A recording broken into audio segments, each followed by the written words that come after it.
Warahmatullahi wabarakatuh. Baik, selamat pagi pada pagi hari ini. Semoga semuanya sehat. Alhamdulillah pada pagi hari ini kita dapat berjumpa secara virtual di MS Team untuk melanjutkan tema bahasan kita di materi Ulumul Quran. Ya baik, sebelum kita masuk pada materi, mari kita awali pertemuan pagi hari ini dengan baca Al-Basmalah. Dengan apakah bacaannya mujawadah ataukah murotal, itu hanya sebagiannya saja. Ya, tapi lebih dari itu adalah bagaimana membaca Al-Quran ya, dalam kaitannya dengan tadi 7 dialektika bahasa Arab. Ya, dan kaitannya dengan apa riwayat ya, membaca Al-Quran menurut beberapa qori, immatul qurra begitu ya, para imam qurra. Ya, jadi qiraat itu tidak dalam arti membaca Al-Quran dengan ya, bacaan apakah bayati, ya, apakah nahwan, ya, tapi itu hanya sebagiannya saja. Nah, pengertian qiraat di sini ya, di mukadimah atau pendahuluan. Nah, qiraat adalah bentuk jamak dari kata qiraah ya, menurut bahasa. Tentunya adalah bahasa Arab. Ya, berarti bacaan. Ini bentuk masdar dari kata qara'a. Ya, qara'a itu fi'il madhi, ya, yaqra'u fi'il mudhari'. Kemudian qira'atan itu bentuk masdar. Qara'a yaqra'u qira'atan untuk masdar. Dan Al-Quran itu adalah tasmiyatul masdar. Ya. Tasmiyatul maf'ul bil masdar. Karena sesuatu yang dibaca gitu ya Al-Quran. Tapi dengan makna bacaan. Nah, kemudian kata qara'a itu ya, dalam makna aslinya artinya bukan membaca tetapi menghimpun. Karena orang yang membaca itu hakikatnya adalah menghimpun. Menghimpun apa? Yaitu menghimpun huruf. Ya. Orang itu kalau membaca dia akan menghimpun huruf. Ya, merangkai huruf demi huruf sehingga menjadi kata. Kata demi kata menjadi kalimat. Nah, kalimat itu dalam Al-Quran disebut ayat. Nah, kemudian ayat dirangkai dengan ayat. Ya, maka menjadi surat. Itulah yang disebut dengan membaca. Karena orang baca kan merangkai huruf ya. Ketika kita masih kecil, dulu kalian masih belajar membaca, kan baca itu dari alif, ba, ta, ta, jim, ha, ho. Nah, lama-lama kemudian dirangkai, bisa merangkai kata. Alif dengan ba, aba, ya, abun, ya, atun. Nah, itu merangkai. Nah, maka membaca itu artinya merangkai. Ya, menurut istilah kiroat, ya, berarti suatu madhab pengucapan Al-Quran yang dipilih oleh seorang imam qura. Nah, ini nanti kaitannya dengan masalah ilmu kiroat ini, ya, bagaimana memilih ya, dalam bacaan itu ya, salah seorang imam qura. Imam qura ini tentu adalah mereka yang memiliki riwayat membaca mulai dari masa Nabi, sahabat, tabi'in, tabi'ut tabi'in, dan seterusnya sampai pada era kita. Maka orang yang belajar ilmu qiraat biasanya ada sanad-sanadnya ya, termasuk belajar dalam hafalan ya.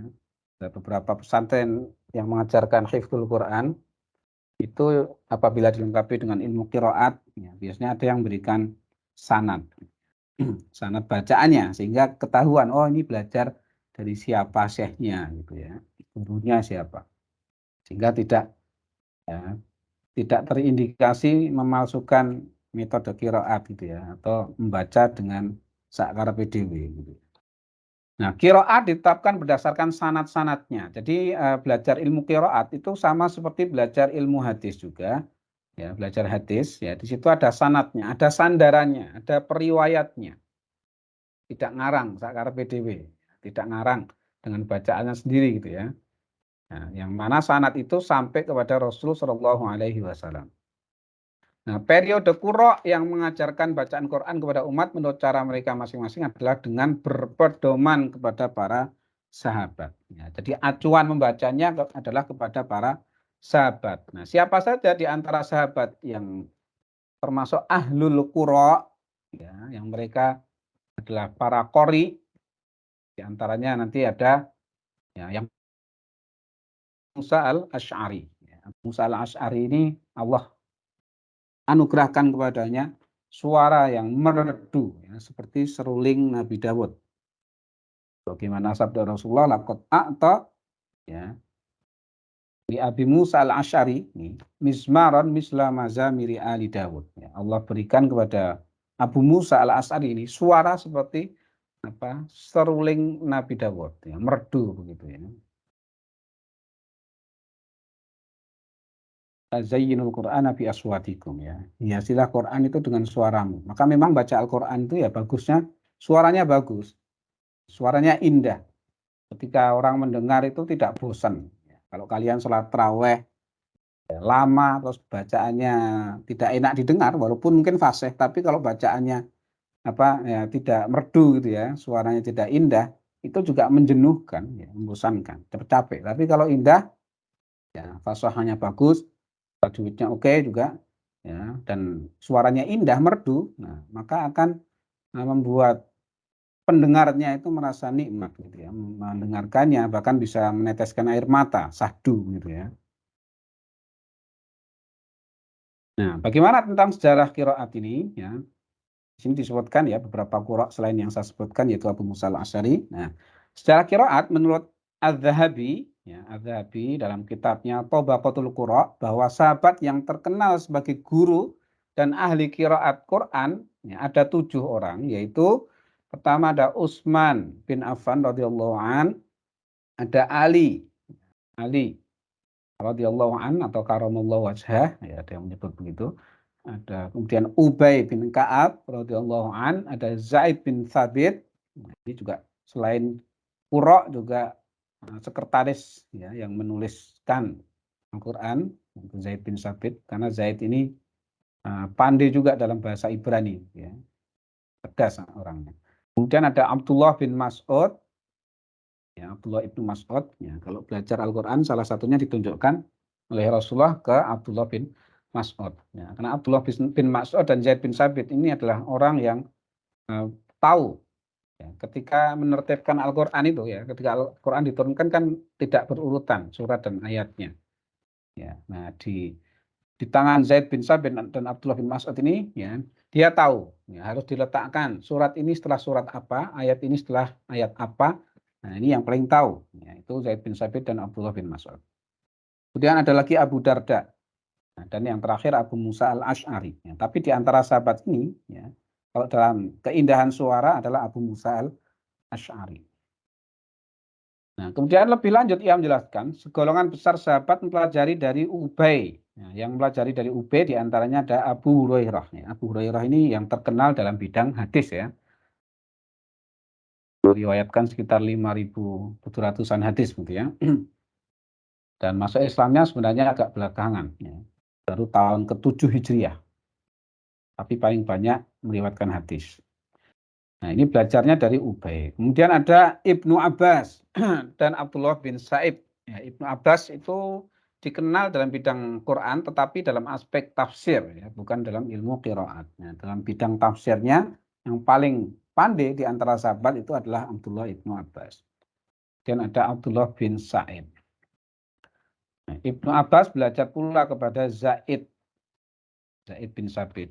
Jadi Ibnu Abbas juga belajar kepada Zaid. Jadi di antara sahabat ini saling belajar ya. Pada siapa yang paling tahu tentang Al-Qur'an. Nah, kemudian para qurra generasi tabi'in. Nah, selanjutnya para qurra pada masa generasi tabi'in. Kalau sahabat itu kan mereka generasi awal ya, mereka yang berjumpa dengan Rasul dan mereka Islam, mukmin gitu ya, itu sahabat. Nah, tabi'in berarti generasi setelah sahabat. Ya, mereka yang berjumpa dengan para sahabat, mengambil ilmu dari mereka, dan tentu mereka adalah orang-orang yang ya, beriman. Ya. Maka tidak setiap orang yang berjumpa dengan Nabi ya, itu bisa dikatakan sahabat. Seperti Abu Jahal, Abu Lahab, ya, karena kafir maka tidak disebut sahabat. Demikian juga tabiin itu ya tentu harus mukmin. Kafir tidak bisa disebut tabiin. Ya, karena tidak mengikuti tentunya ya.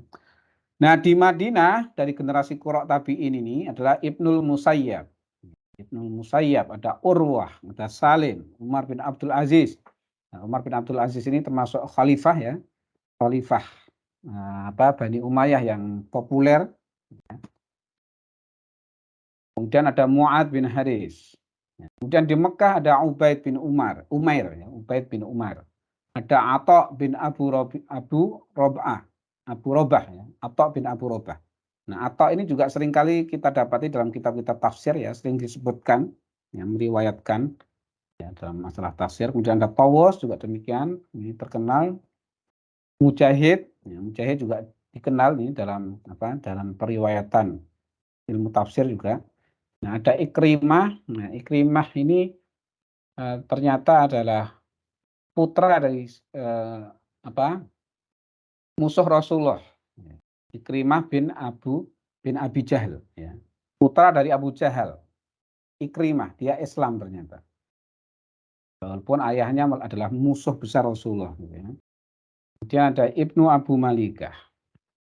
Nah, di Kufah ini Irak, yang salah satu kota besar di Irak adalah Kufah. Nah, di antara qura'nya ada Alqamah, ada Al-Aswad, ada Masruq, ada Ubaidah, Abu Abdurrahman As-Sulami, ada Asy-Sya'bi. Kemudian di Irak juga, tapi di kota Basrah, itu ada Abu Ali, ya, ada Abu Roja, Nasr bin Asim, Yahya bin Ya'mar, dan Al-Hasan, Ibnu Sirin, dan Qatadah. Nah, yang terkenal dengan karyanya di sini ada Ibnu Sirin, dia memiliki kitab namanya Tafsirul Ahlam, ya, kitab tafsir mimpi. Nah, yang ingin tahu tentang masalah mimpi, ya, itu bisa membeli bukunya Ibnu Sirin, ya, Tafsir Ahlam. Ya, dia seperti Nabi Yusuf gitu. Nah, di Syam, di wilayah Syam itu mencakup wilayah Lebanon, Suriah, nah itu Syam. Ya, di masa lalu namanya Syam. Ya, ini qori'nya yang terkenal adalah Al-Mughirah bin Abu Syihab Al-Mahzumi. Nah, lalu pada permulaan abad pertama Hijriah, ya, tampillah sejumlah ulama yang serius mempelajari qiraat. Nah, di antaranya di Madinah, ini di abad pertama Hijriah. Di Madinah ada Abu Ja'far Yazid bin Qaqqa dan Nafi bin Abdurrahman. Kemudian di Mekah Abdullah bin Kasir, ada Humaid bin Qais Al-A'raj. Nah, di Kufah, ya, ada Asim bin Abun Najud, ya, kemudian Sulaiman Al-Amasi, Hamzah, dan Al-Kisai. Di Basrah Abdullah bin Abu Ishaq, Isa bin Amr, ya, kemudian Abu Amr A'la, Asim Al-Jahdari, kemudian Ya'qub Al-Hadrami.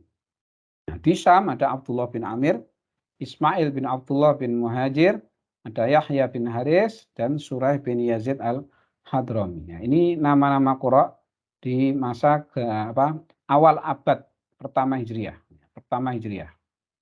Artinya setelah generasi tabi'in.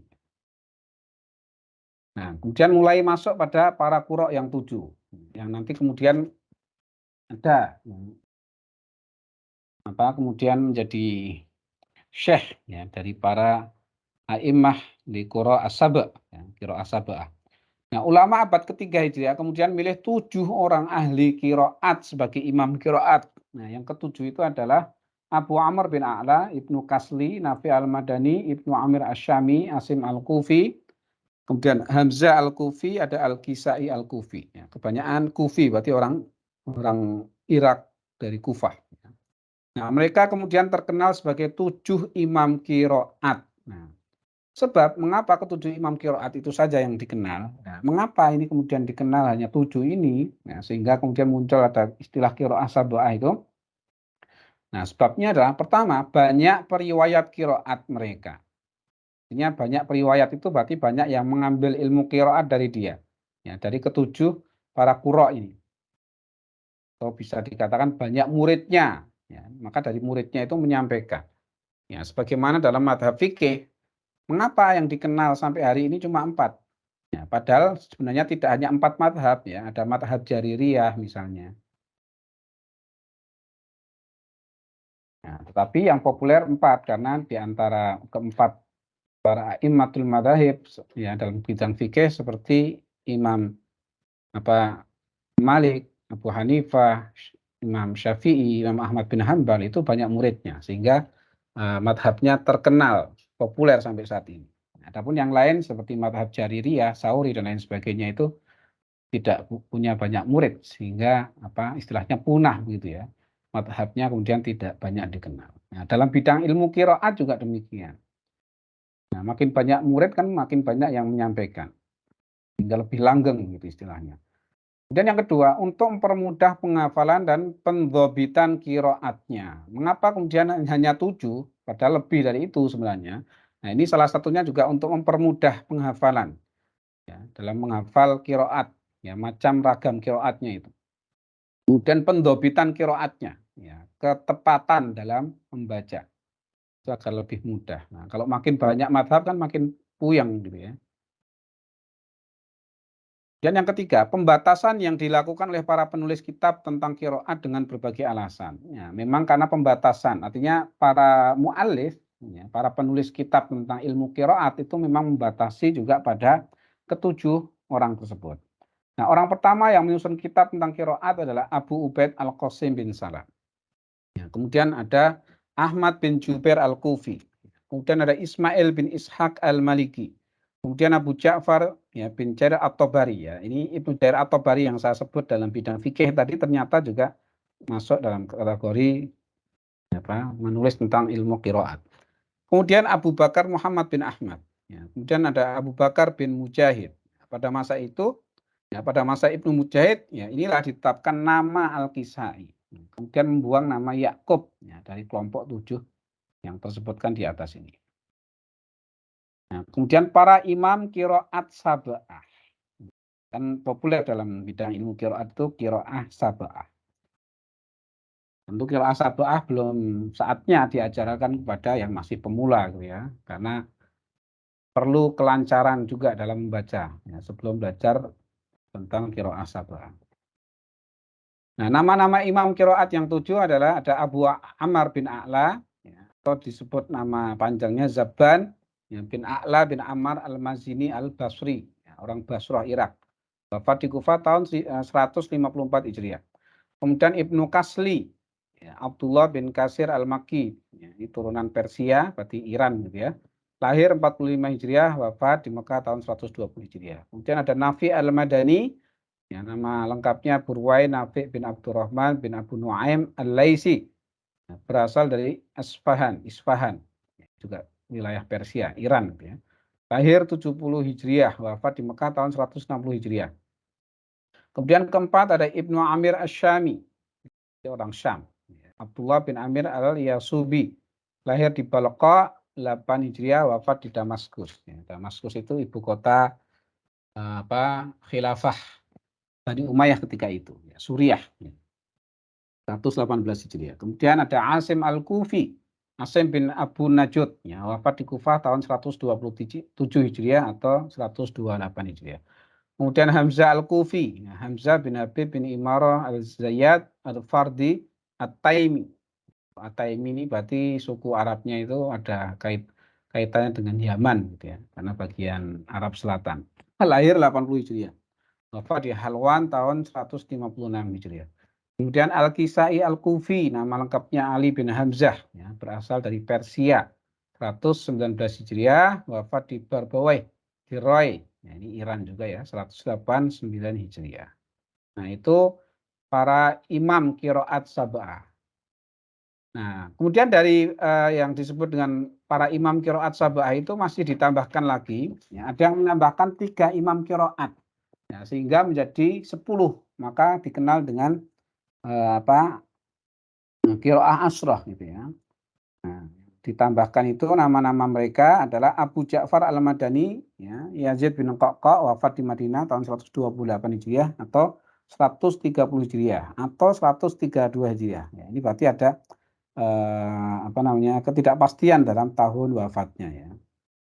Maka ada opsi. Kemudian yang ke-9 ada Ya'qub Al-Basri, ya, Abu Muhammad Ya'qub bin Ishaq bin Zaid Al-Hadrami, ya, lahir 117 Hijriah.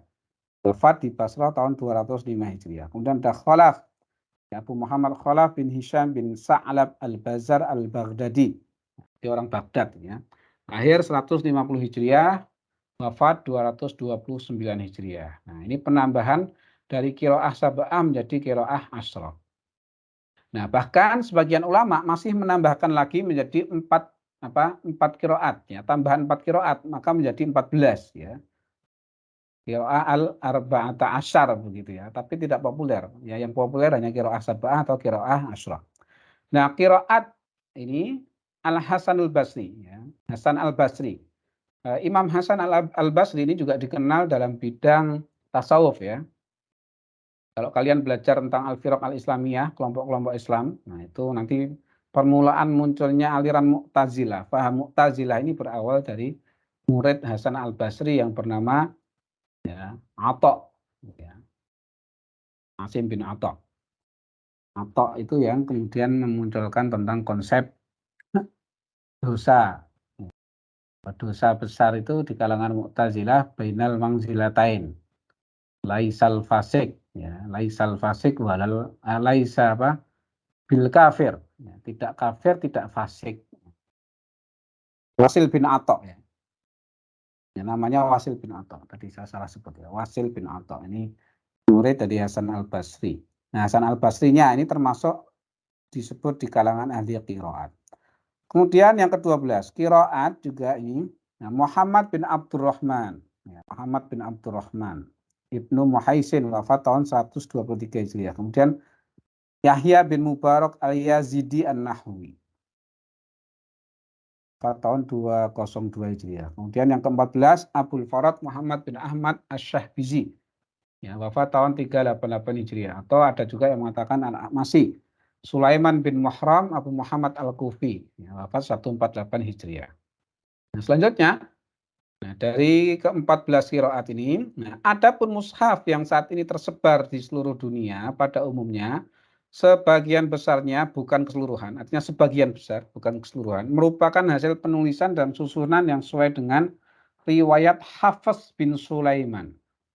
Ya, jadi sebagian besar itu mengikuti qiraat dari riwayat Hafiz bin Sulaiman ya, berdasarkan qiraat Asim al-Kufi. Jadi sandaran qiraatnya dari Asim al-Kufi. Seorang pengikut dari Abu Abdurrahman Abdullah bin Habib As-Salami yang sampai pada sahabat Utsman bin Affan, kemudian Ali bin Abi Thalib, dan juga Zaid bin Sabit serta Ubay bin Ka'ab ya, dari Nabi Shallallahu Alaihi Wasallam. Nah, ini runtutan riwayat dalam qiraat. Ada qiraat ya Hafiz itu ya. Nah, kaidah qiraat shahihah. Kaidah dalam qiraat shahihah. Nah, Imam As-Suyuti berkata, Syekh Abu Al-Khair Ibnu Al-Jazari berkata dalam muqaddimah kitabnya An-Nasr, semua qiraah yang sesuai dengan bacaan Arab, ya, walau hanya satu segi saja, dan sesuai dengan salah satu mushaf Utsmani, ya, walaupun hanya sekadar mendekati, ya, serta sanadnya benar, maka qiraat tersebut adalah sahih. Tidak tertolak ya, dan haram menentangnya. Nah, wajib bagi semua orang untuk menerimanya, baik timbul dari imam yang 7 maupun dari yang 10 atau yang lainnya yang bisa diterima. Ya, jadi yang mendekati ini yang dimaksud adalah misalnya kita dapati dalam Al-Quran itu tulisan sin menggantikan shod ya. Kalau kalian baca di surat Al-Ghasyiyah itu ada lasta alaihim bimusaitir, tulis shod itu ya. Tapi bisa ditulis sin, ada sin kecil biasanya ya. Nah, itu bisa dibaca musaitir juga bisa. Musaitir juga bisa. Karena itu memang lahjah Arab. Bawaannya seperti itu. Bahkan termasuk kata ihdinas siratal mustaqim. Itu bisa dibaca dengan shad ya, atau juga dengan sin. Ihdinas sirata shad ya, atau bisa dengan sin ya, yang maknanya sama, yaitu jalan penghubung jembatan antara neraka dengan surga, itu as-sirat ya. Bisa dibaca shad, bisa dibaca dengan sin, as-sirat. Nah, tentu hal ini ya tidak umum gitu ya, hanya yang tahu tentang kaidah qiraat. Maka yang belum tahu memang harus belajar gitu ya. Nah, tapi tidak untuk yang umum ya, karena akan menimbulkan fitnah bagi yang tidak paham. Nah, kemudian Al-Qurab Ishaq bin Ibrahim berkata, berpegang teguh hanya dengan qiraat yang 7 tanpa mengakui qiraat yang lainnya bukan suatu sikap yang didukung oleh athar ataupun sunnah. Ya, jadi dalam memegang ilmu qiraat juga tidak boleh hanya pada qiraat yang 7 itu. kemudian tidak mengakui qiraat yang lain. Itu tidak patut ya, tidak sesuai dengan athar atau sunnah. Sebab qiraah 7 itu hanya pengelompokan yang dilakukan oleh sebagian ulama mutaakhirin. Jadi yang disebut dengan qiraah sab'ah itu hanya pengelompokan yang dilakukan oleh generasi-generasi ulama belakangan, ya, tidak dari masa Nabi. Ya, karena di masa Nabi hanya menyebutkan bahwa 7 itu adalah 7 dialektika, tidak dalam konteks kemudian a'immatul qura, ya, atau imam para qura. Kemudian Al-Kawashi Ahmad Yusuf menambahkan setiap qiraat yang sah sanadnya dan sesuai dengan satu segi bahasa Arab serta tidak bertentangan dengan khat mushaf Utsmani adalah termasuk 7 yang dimaksud oleh nas Rasulullah Shallallahu Alaihi Wasallam. Sehingga dapat disimpulkan bahwa qiraat dikatakan sahih apabila memenuhi syarat. Satu, kesesuaian qiraat dengan kaidah bahasa Arab. Artinya ya qiraahnya itu tidak menyelisih kaidah bahasa Arab. Ya, karena kaidah bahasa Arab pun ya juga bermacam gitu ya. Ada madhab nahwu itu ada kufi, ada sibawai gitu ya. Ada basroh juga tadi. Nah, sekalipun dalam satu segi, ya, baik segi itu fasih maupun lebih fasih. Fasih ataupun lebih fasih. Tidak ada yang tidak dari keduanya. Jadi hanya fasih atau lebih fasih. Nah, sebab qiraat adalah sunnah yang harus diikuti, diterima apa adanya dan menjadi rujukan berdasarkan isnad. Ya, isnad itu berarti sandaran. Ya, dalam hadis itu sandaran. Oh, bisa dikatakan juga sanad tadi. Kemudian yang kedua, qiraat sesuai dengan salah satu mushaf Utsmani meskipun hanya sekedar mendekati. Ya, seperti yang tadi saya sebut di awal, yaitu kata ihdinas sirata di Al-Fatihah yang ditulis dengan kata ihdinas sirata sin mengganti huruf shad itu juga boleh. Ataupun maliki yaumiddin ya, yang dibaca pendek ataupun dibaca panjang, mimnya ada alifnya, maliki atau maliki. Kemudian harus sahih sanadnya. Kemudian macam qiraat. Nah, qiraat dapat dibagi atas ya 6 hal ini ya. Nah, pertama tentu adalah mutawatir yang tadi periwayatnya banyak. Nah, yang mutawatir ini yang tentu paling sahih ya. Qiraat yang dinukil oleh sejumlah besar periwayat yang tidak mungkin bersepakat untuk berdusta. Nah, dan sanadnya bersambung hingga Rasulullah itu yang disebut dengan qiraat mutawatirah begitu. Nah, kemudian yang kedua adalah yang masyhur. Qiraat yang sahih sanadnya tetapi tidak mencapai mutawatir. Ya, berarti yang menyampaikan itu tidak sebanyak kuantitas jumlah dari yang mutawatir. Nah, qiraat yang sesuai dengan kaidah bahasa Arab dan rasm Utsmani. Nah, yang masyhur itu secara kaidah bahasa Arab sesuai, kemudian secara tulisan teks dalam rasm Utsmani juga sesuai. Nah, tetapi ya tidak sebanyak perawi periwayat qurra dalam mutawatir. Ya, tetapi dikenal di kalangan para ahli qira atau qiraat. Kemudian yang ketiga adalah qiraat ahad ya atau yang riwayatnya ahad. Ya, berarti ya tentu lebih sedikit ini dari yang mutawatir ataupun masyhur. Nah, yang sahih sanatnya tetapi menyalahi rasm ya. Sanatnya sahih tetapi menyalahi rasm Utsmani, tidak sesuai dengan penulisannya. Kemudian juga menyalahi kaidah bahasa Arab. Ya, dalam sisi kaidah nahwu sorobnya mungkin kurang tepat gitu ya. Kemudian juga tidak terkenal di kalangan ahli qiraat. Jadi tidak masyhur. Nah, contoh nanti di Quran surat Ar-Rahman ayat 76 kemudian 128. Kemudian qiraat sal. Ya, sal ini makin kacau lagi ya. Qiraat yang tidak sahih sanadnya. Ya, kalau sal ini sama sekali tidak sahih. Kemudian maudhu, nah, qiraat yang tidak ada asalnya. Tidak ada sumbernya. Jadi mungkin buat-buat gitu ya, palsu gitu ya. Kemudian mudrot yang ditambahkan dalam qiraat sebagai penafsiran. Ya, bukan bacaan tetapi hanya penafsiran, itu mudrot. Ya, karena dulu di masa penulisan awal Quran itu sebagian sahabat ketika mendengar Al-Quran itu disampaikan Rasul, sebagian ada juga yang kemudian menulis di samping bacaan itu tafsirnya. Nah, kemudian dianggap tafsirnya itu bacaan. Nah, itu maka mudrot.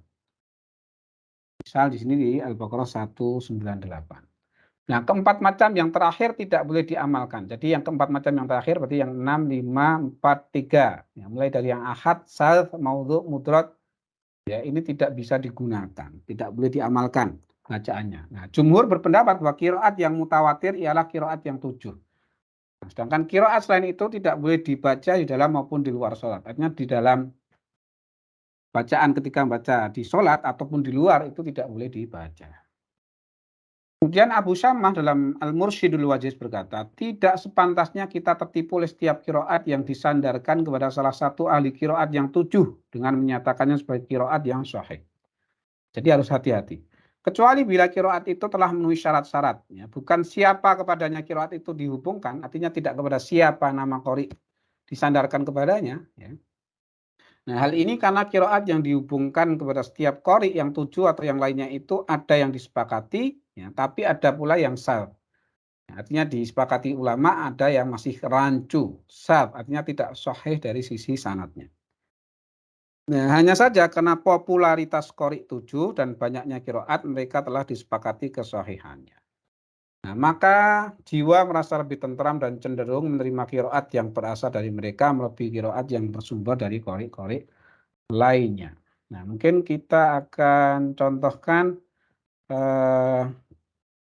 kiroat begitu ya. Kiroat yang ada kita cari dari YouTube mungkin ya. Oke, sebentar kita bukakan di YouTube. Contoh kiroah sab'ah ya.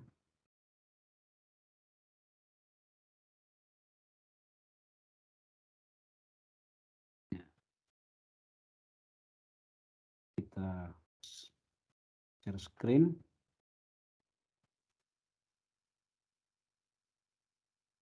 Ya, semoga bisa dilihat dan dengarkan. قناة قراء القصيم تقدم. Ini membaca surat Al-Fatihah ya. السلام عليكم ورحمة الله وبركاته. أعوذ بالله من الشيطان الرجيم. بسم الله الرحمن الرحيم. الحمد لله رب العالمين. الرحمن الرحيم. مالك يوم الدين. Nah, kita perhatikan ada perbedaan. الرحمن الرحيم مالك يوم الدين. الرحمن الرحيم مالك يوم الدين. Ya, tadi panjang kemudian pendek. Maliki yaumiddin dengan Maliki yaumiddin. الرحمن الرحيم مالك يوم الدين. إياك نعبد وإياك نستعين. اهدنا الصراط المستقيم. اهدنا الصراط المستقيم. اهدنا الصراط. Ya, jadi ada 3 bacaan ihdinas shira. Itu pertama dengan shad ya. Ihdinas shirata, yang kedua dengan sin. Ihdinas sirata. Yang ketiga dengan zai. Za. Ihdinas zirata. المستقيم.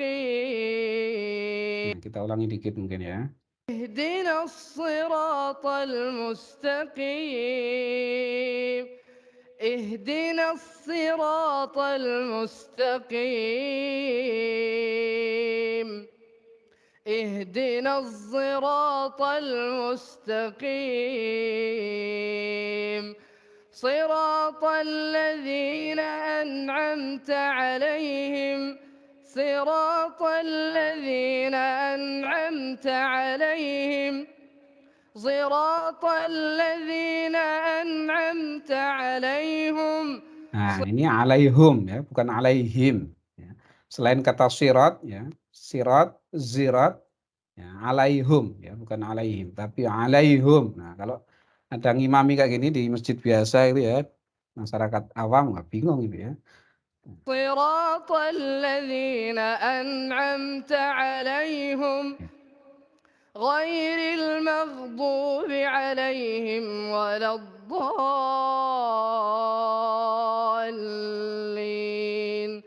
غير المغضوب عليهم ولا الضالين. Ya, di sini alaihimu bukan alaihim, tidak dimatikan, tidak disukunkan tapi didhammakan alaihimu.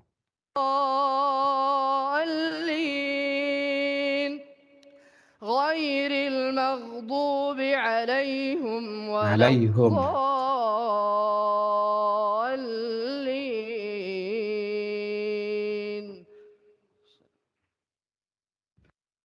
Ya. Oke. Hello everyone, my name is Joanne. Ya, iklan ya. Oke, begitu. Ya, itulah tadi bacaan qiraah sab'ah ya. Jadi semoga bisa menjadi wawasan tambahan ya untuk kalian. Nah, walaupun tentu untuk mendalami ilmu qiraat ini ada apa? Bidangnya tersendiri begitu ya. Oke, mungkin ada pertanyaan dari kalian sampai di sini untuk mata kuliah ini. Saya, Pak. Ya, siapa namanya? Sri Handayani. Prihandayani. Oke, silahkan. Apakah perbedaan qiraat itu mempengaruhi penafsirannya, Pak? Ya, tentu. Kemudian, apakah dapat mengakibatkan perbedaan dalam istinbat hukumnya juga? Ya. Terima kasih.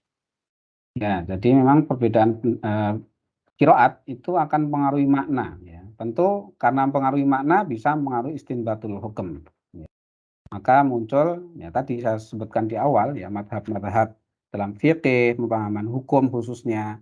Nah, itu muncul salah satunya karena aspek qiraah. Ya. Seperti dalam memahami hukum wudhu saja. Ya. Di surat apa Al-Maidah ayat 5 ayat ke-6 itu ya. Ya ayyuhalladzina amanu idza qumtum ilas sholati faghsilu wujuhakum wa aydiyakum ilal marafiq wamsahu bi ru'usikum. Nah, apakah dibaca wa arjulakum atau wa arjulikum? Nah, itu memunculkan hukum yang berbeda. Apakah kaki dicuci ataukah diusap? Nah, belum lagi nanti yang aula mastumun nisa itu juga. Tentu itu akan menimbulkan perbedaan istinbat ya atau menyimpulkan suatu hukum. Nah, maka dalam konteks menyimpulkan ilmu hukum itu ya itu dibutuhkan tidak hanya ahli dalam fikih usul fikih tapi juga tafsir bahkan ilmu qiraat itu sangat penting. Nah, kalau menguasai itu semua nah, insya Allah beres gitu ya. Nah tapi kan jarang ya, di Indonesia ini juga jarang gitu ya orang yang ahli gitu ya. Oke, mungkin ada pertanyaan yang lain? Saya Pak mau bertanya. Ya, siapa? Abian Pak. Oh ya, oke silahkan. Saya mau bertanya mengenai 7 huruf yang Ya. dalam Al-Quran tadi Pak. Ya. Menurut penjelasan Bapak kan 7 huruf itu turun karena adanya perbedaan-perbedaan dialektik dari dalam bahasa Arab dahulu. Ya. Jadi untuk mempermudahkan dan untuk menjadikan itu akomodasi yang gampang lah untuk digunakan masyarakat dahulu yang untuk beradaptasi lah Pak intinya. Yang saya mau tanyakan apakah 7 huruf itu masih bisa mengakomodasi dialektika ataupun relevan pada masa sekarang Pak yang lebih beragam lagi orang menggunakan pun karena banyak perbedaan. Ya. Halo? Ya, oke. Ya. Jadi yang lanjut. Halo Pak. Ya, lanjut. Yang mau saya tanyakan itu apa huruf itu bisa mengakomodasi perbedaan-perbedaan dialektika yang terjadi di zaman sekarang, Pak? Ya. Oke. Ya, jadi Al-Quran ketika diturunkan di masa Rasulullah SAW memang diturunkan dengan 7 huruf ya, dengan melihat kabilah-kabilah ya di Arab saat itu ya ada suku Quraisy, ada Hudzail, ada Bani Saqif, ada Bani Taim, ya, ada Yaman. Nah itu semua ketika awal diturunkan dalam rangka mempermudahkan masyarakat Arab yang pada awalnya ya mereka kan tidak mengenal tentang ajaran wahyu. Ya, sehingga ketika diturunkan dengan 7 huruf Al-Quran itu ya, masyarakat Arab yang berbeda-beda kabilah itu akan mudah ya untuk mengucapkan, memahami makna yang ada. Nah, bagaimana dalam konteks saat ini ketika Al-Quran ya sudah dikodifikasikan dalam satu mushaf Utsmani dan bahkan sudah disatukan dengan huruf huruf dan juga bacaan Quraisy. Nah, untuk saat ini tetap relevan, ya, tetap relevan dalam arti apa? Tadi dari sisi penafsiran itu akan membuat opsi-opsi makna yang berbeda. Ya, apalagi dalam konteks teknologi saat ini ya, Al-Quran kan tidak hanya bisa ditafsirkan dalam konteks ketika Al-Quran diturunkan, ya, tetapi Al-Quran bisa ditafsirkan dalam konteks ketika kita saat ini hidup. Itu yang disebut dengan living Quran. Ya, Quran itu selalu hidup. Nah, justru salah ketika kita menafsirkan Al-Quran dengan konteks hanya di masa Rasul Shallallahu Alaihi Wasallam, ya, karena Al-Quran itu sholihun likulli zamanin wa makan. Karena itu, misalnya dalam tafsir ya, dalam tafsir ada kata alaq, contoh yang mudah al-alaq, alaq ya, maka ada nama surah al-alaq ya, khuliqal insana min alaq.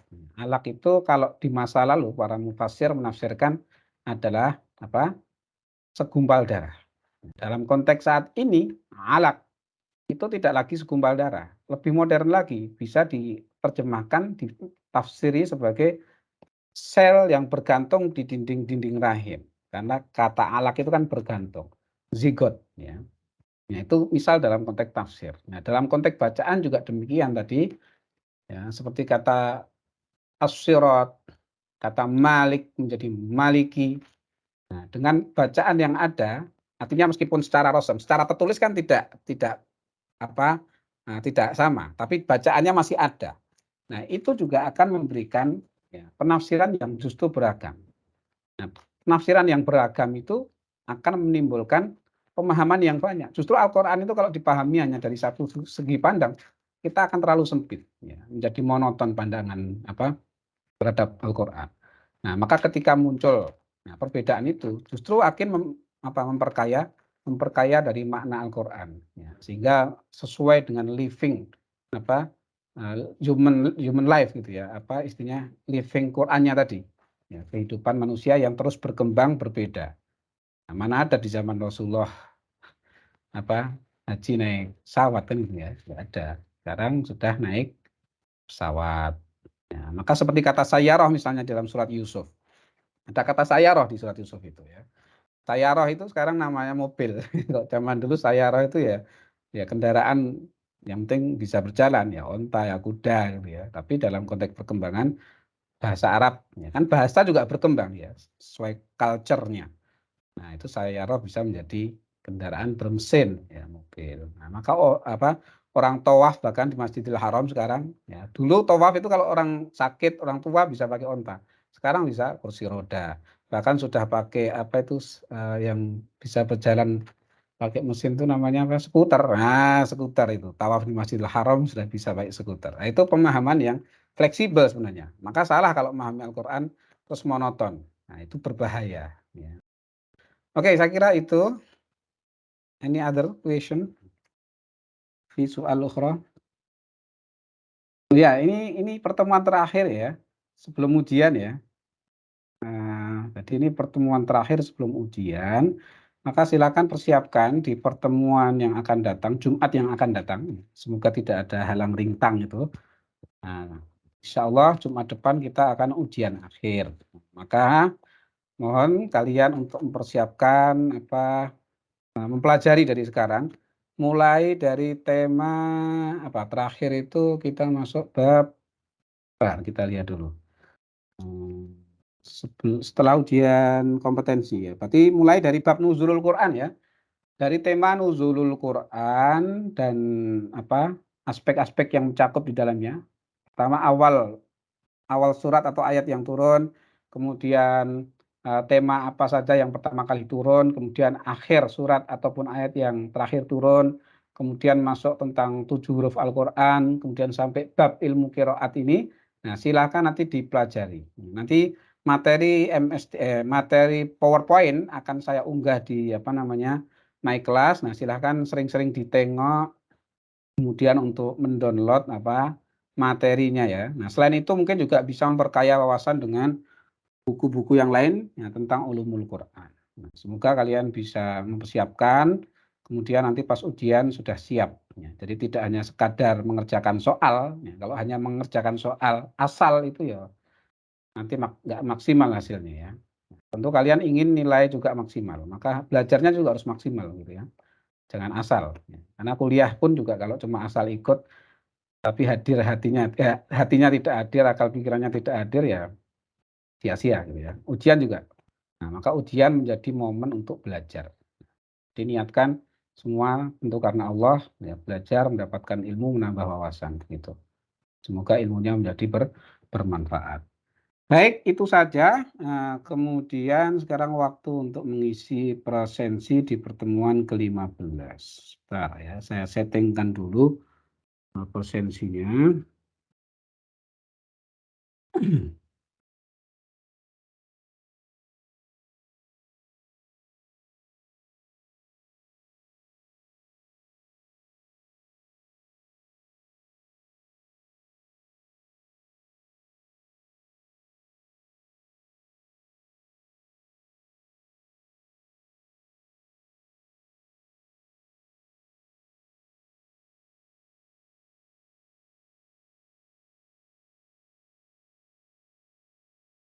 Oke, silahkan masuk ke My Class, kemudian diisi presensinya ya. Jangan lupa untuk mengisi presensi. Saya selalu mengingatkan, jangan lupa mengisi presensi. Kalau lupa nanti kalian sendiri yang salah itu ya. Kuliah, isi presensi. Jangan ditunda ya, karena kalau ditunda itu suka expired dengan sendirinya ya di sistem My Class kita itu. Maka kalau sampai terlewat, saya tidak bisa mengulangi gitu ya. Jadi silahkan diisi di saat ini juga ya. Silahkan. Halo, yang lain yang mungkin ada yang ngantuk atau yang tidur, nyambil, silahkan diisi presensinya. Dan jangan lupa mungkin yang hari ini tidak ikut kuliah, diingatkan next time yang insya Allah kalau tidak ada halangan atau saya tidak ada rapat begitu, ya, ujian tetap di hari Jumat yang akan datang. Ya, tapi nanti tunggu saja informasi berikutnya, yang penting kalian persiapkan ya untuk belajar materinya. Demikian ya, jangan lupa kasih tahu kawan-kawan yang lain biar tidak ketinggalan. Baik, Pak. Oke, ya. Ada Ya, apa, Pak. Vivi?